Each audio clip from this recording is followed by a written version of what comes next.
washed up when it comes to my life and my circumstances in my relationship.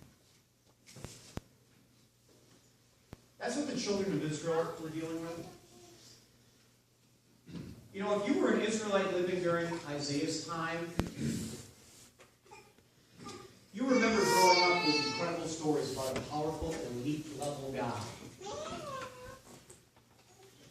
Whenever you went to school, or maybe little stories before they went to bed, they learned about a God of power. Maybe it was those stories about Moses and their hero Moses, the one who went right up to Pharaoh and said, "Let God's people go." And when Pharaoh thumbed his nose at Moses and essentially God, what did God do?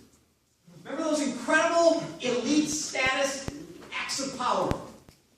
The gnats, the frogs, the flies, the blood. Those are so awesome stories. And then what about the story of that incredible day when God sent this avenging angel to come down and destroy every single firstborn in Egypt, which caused the ruler of the most powerful nation in the world at that time to finally say, "You can go! Get out of here!" Greatest day in their history. 400 years of slavery ended that night. What an awesome, elite-level God I have! And then all of a sudden, when Pharaoh changed his mind and he cornered the people right against the Red Sea, and the people were desperate, all of a sudden, the elite God acted again, didn't he? Remember, he parted the waters of the Red Sea so that his people could cross on dry ground. And then he put the waters back so that the most powerful army in the world at that time was completely destroyed.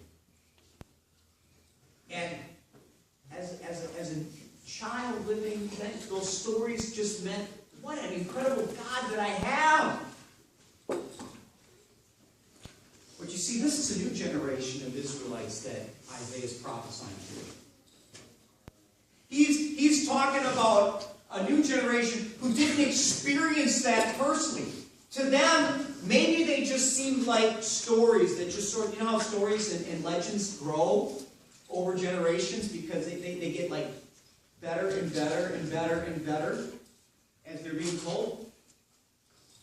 Because Isaiah is prophesying about people who are going to be spending time in captivity, far away from God, far away from their homeland, their temple desecrated, their lifestyle destroyed. And they're looking for a God who displays that kind of power that Grandpa had and great-grandpa and all of those people in the past. They're looking for the elite God to do something about their present situation. And guess what?